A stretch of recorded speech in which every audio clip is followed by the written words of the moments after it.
Hello everyone and welcome. This is Timon and you're watching Timon Story Time. Today we are continuing reading this book called Fairy Tales. And our story will be called The Four Friends. Here's the picture of our story.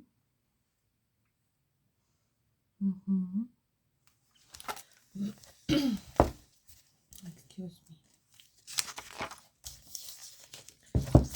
I am old, said the king to his son. Before I die, let me see you married, boy. Well, boy had never thought of marrying before, but he had nothing against the idea. All right, father. Who? Going to my art gallery, said the king. There hang portraits of all the unmarried princesses in the world. Wow.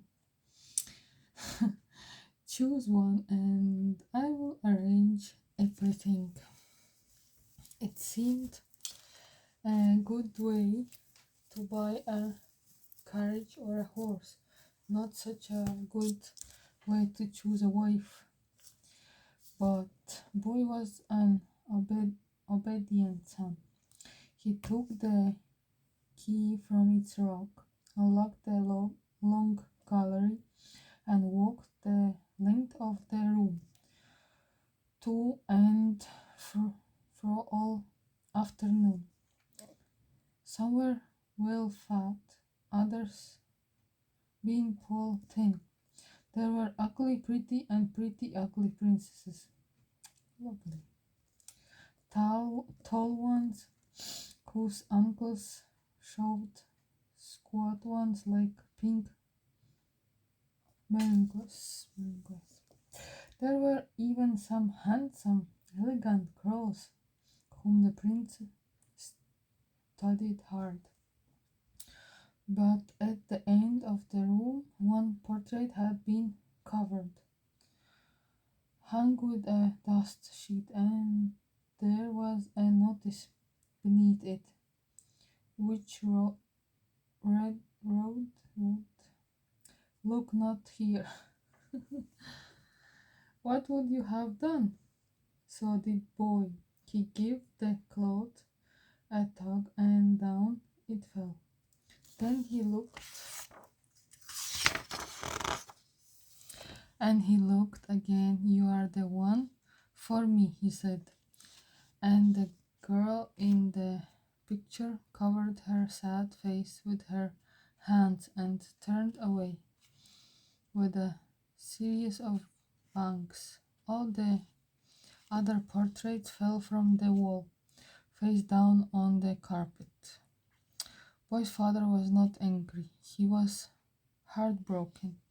Why did you have to look where you were forbidden to look? Because she is my fate, I suppose, said Boy. Who is she? The Princess Perdita, stolen away by the evil sorcerer Chorny, and kept prisoner by him no one knows where. They call him Sborchik the Collector. He collects princesses. He collects the souls of those who try to rescue her and fail. But if Perdita is your fate, nothing I say will sway you. Take my blessing and go in search of her. He looked his son fondly up and down, short-sighted and rather short of brains. If only you were a boy better framed for adventure. Boy set off. But he did not get far before he was out of the palace grounds. He got lost in a woods. Suddenly he fell over the long legs of a man sleeping on the ground. Hello, said the stranger. You look like a good man. Will you give me a job? Why, what can you do? Asked the boy. Oh, polish high windows, clear guitars for drivers, and so forth. For the right master, I'm sure you would be just the man, said boy politely. But all I need right now is to get out of this wood. Oh, no, probably, said Long, for that was his name. Like super long. And he stood up. When he stretched, he was so tall that his head stuck up high above the trees. Just checking out how tall he is. OMG. Like super tall. Giant. The road is that way, he said. I can see it. I suppose you would have a job for a friend of mine. Out of his pocket he drew a small round man like a football.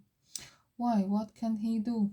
Oh, Fenchfield, stop drought, mop up, spills and so on, said Long. Show him White. White grinned broadly. To the right, master, I'm sure he began boy politely, but White was breathing in, growing as he did so. Run, said Long, and without knowing why, boy ran. Behind them, the empty landscape began to fill up as White grew.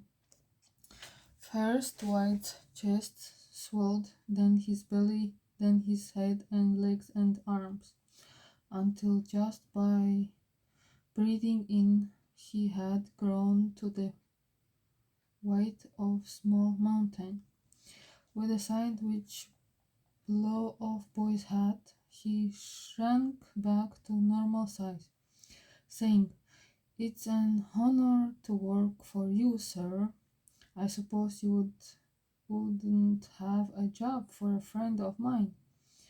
Out of his pocket he took a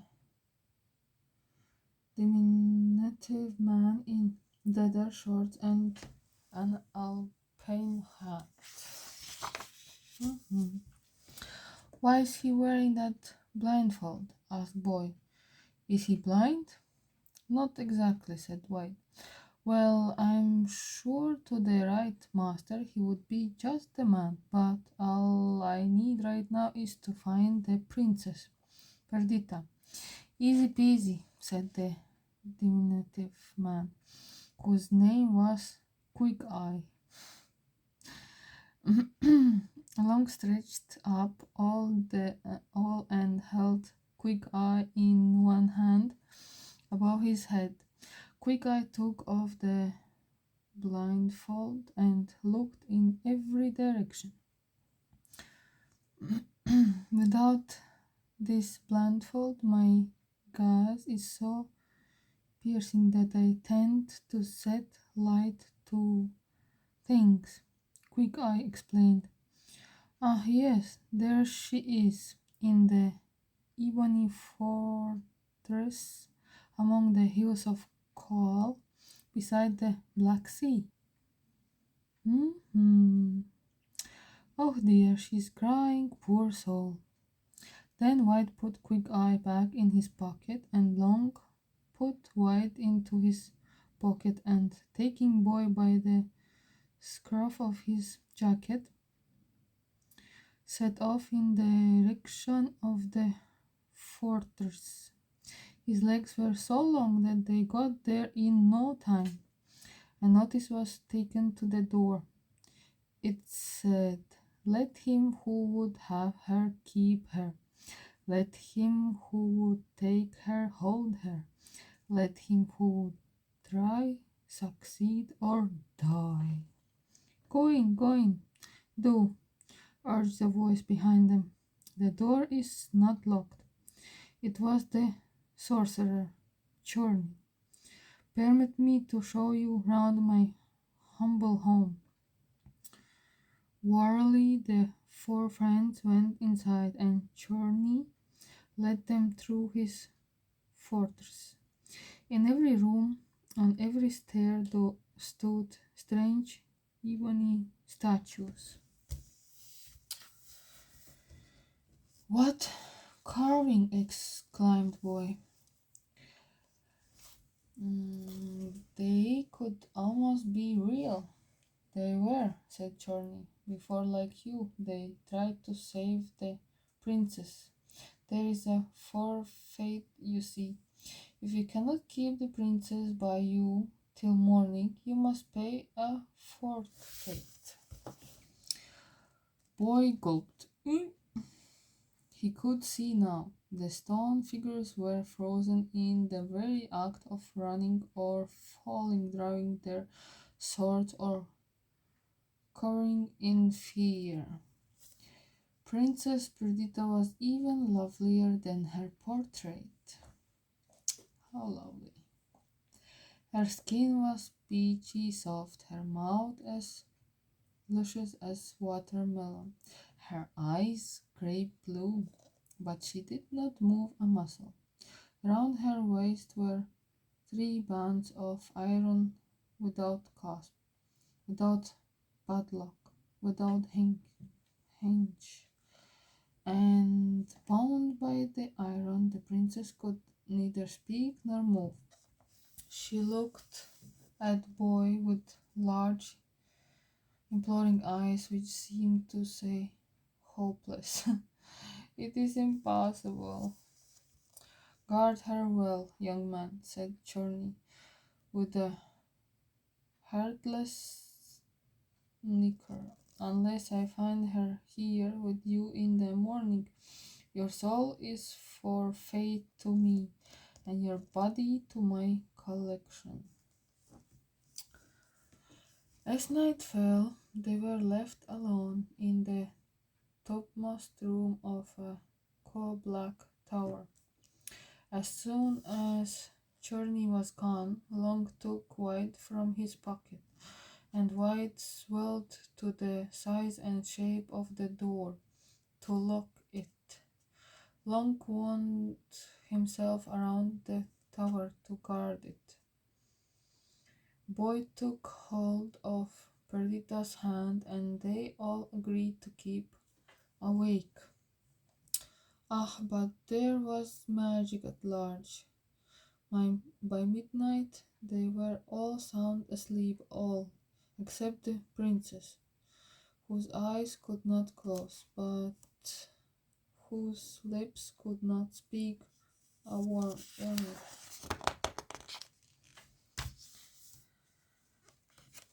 Here you can see some lovely drawing.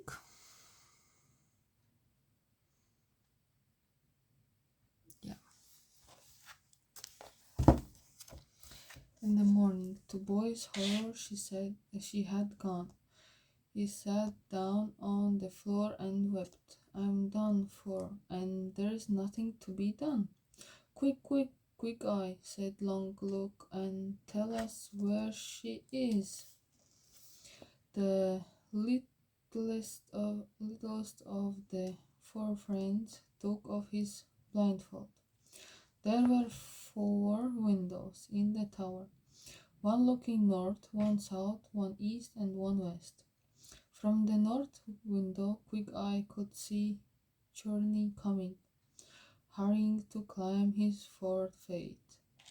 From the east, Quick Eye saw the princess. Easy peasy, master.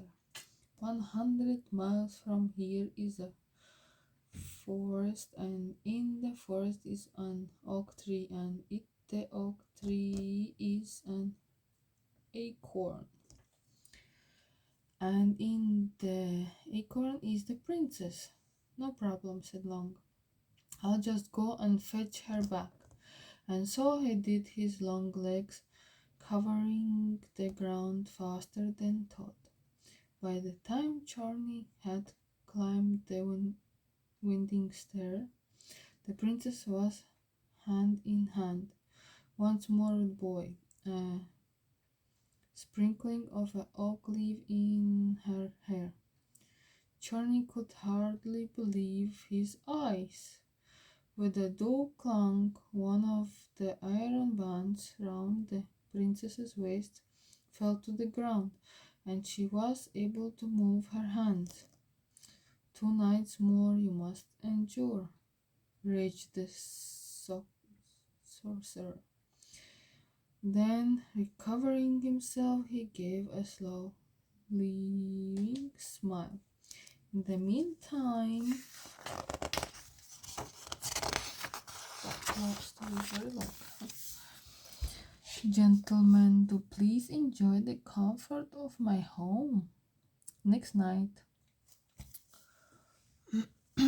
boy once again sat by the princess and held her hand. White stuffed up the doorway, long and encircled the tower, and they all vowed to stay awake. But there was magic afoot, and by midnight they were all snoring, except for the princess, whose eyes could not close but whose lips could not speak a warning. In the morning she was gone. Boy sat down on the floor and wept.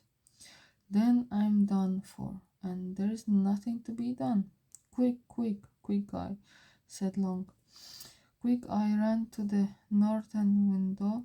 He could see Journey coming, hurrying to climb his forfeit and burn Boy into another statue for his collection. From the east window, Quick Eye saw nothing, but from the west he saw the princess. Easy peasy, master. There, 300 miles from here is a mountain, and in the mountain is a rock, and in the rock is a ruby, and in the ruby is the princess. No problem, said Long. I shall walk there and fetch her back in no time. And stretching his long legs to the full, he strode off across countryside and more. Up the stairs came Chorney, grinning an evil grin. Look your last on the world, fool, for now you have failed. Or he stared in amazement at Boy, who sat hand in hand with Princess Perdita. Princess. With a dull clunk, a second iron band round the princess's waist broke and fell to the ground, and she was free to blink her eyes. Yay! You shan't be so lucky a third time, Journey threatened. Enjoy my hospitality while you still may, young man. Tomorrow you will be dead, stone dead. That night they tried even harder to stay awake, but there was magic in the air. They nodded, they dozed, they slept, and in the morning the princess was gone. Quick, quick, Quick Eye, said Long. Quick Eye ran to the northern window. He could see Journey coming, skipping and hopping along laugh and rubbing his hands. But from the east window and the west window, Quick Eye saw nothing. Then Boy sat down on the floor and wept. I'm done for, and there's nothing to be done. Aha, said Quick Eye, leaning out of the southern window. 1,000 miles from here there is a country, and in the country is a sea, and in the middle of the sea is a shell, and in the shell is the princess. No problem, said Long. But this time he stuffed White into his pocket before striding off across field and moor and mountain with his long legs at full stretch. He reached the sea in no time, but the sea was so deep, even Long at full stretch could not wade out the middle without the water closing over his head. This is a problem for you, White my friend, he said, and taking the round little man out of his pocket, set him down on the beach. White got down on his hands and knees, but put his lips into the rippling waves and began to drink. He drank till his chest and belly swelled up as big as cathedral. He drank till his head and his arms and his legs swelled up, and he filled the beach like a great wibbly wobbling mountain full of sea water. The sea was now much emptier than before, and Long was able to stride out to the very middle and pick up the shell with the princess inside. It was a long way. White began to grunt and turn slightly blue in the face. Hurry, hurry, said Quick Eye, peeping out of his pocket and back, back, back knocking Long. He can't hold his breath much longer. Long hopped ashore and White opened his mouth with an enormous spluttering gurgle.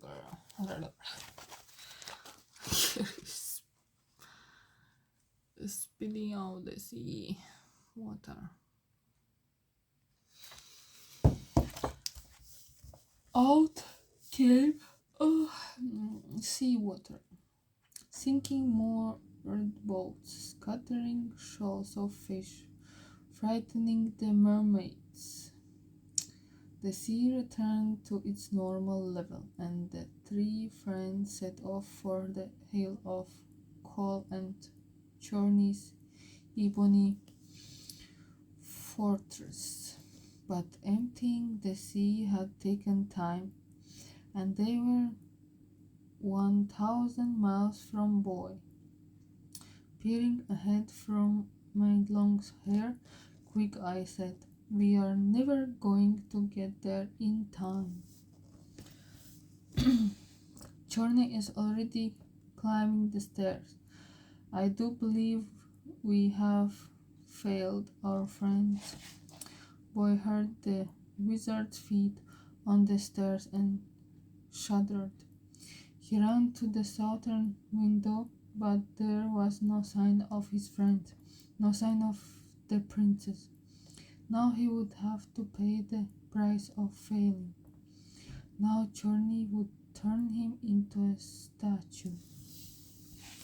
Chorney entered, looked all around the room and grinned. "I did not think you would get here back from there," he chortled. "Body may join my collection." There was a tinkling of glass. Through a pane of the southern window came a tiny seashell to land at Boy's feet. It broke open, and there stood the princess. The third iron hoop was already gone from round her waist, and she flung her arms round Boy's neck and kissed him tenderly. Through the ebony fortress, the statues stirred and stretched and crumpled sleepily. Scores of princes, angry, vengeful princes, came charging up the stairs of the tower to lay hands on Chorney. Outnumbers defeated Journey leaped from a window of the tower and fell into the moat.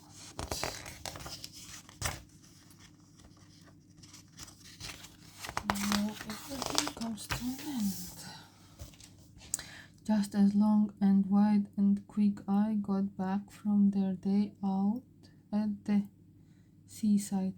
When I saw we would not get here in time, called Long, I threw the shell. With Quick Eye's help, I hope our aim was true. It was, said the prince, hanging out of the window and blowing kisses to the band of friends. Your aim was perfect. It saved the day. She had her choice of husband now. For so many princes had come to try to rescue her from Journey's black fortress, and all were now restored to life. Some were very handsome indeed, but she chose Boy, of course. Even thought he was rather short-sighted, and rather short of brains. You have such nice friends, she said, and you make me laugh. Teamwork, guys. All what's need to be done. Thank you so much for coming, and see you next time. Bye.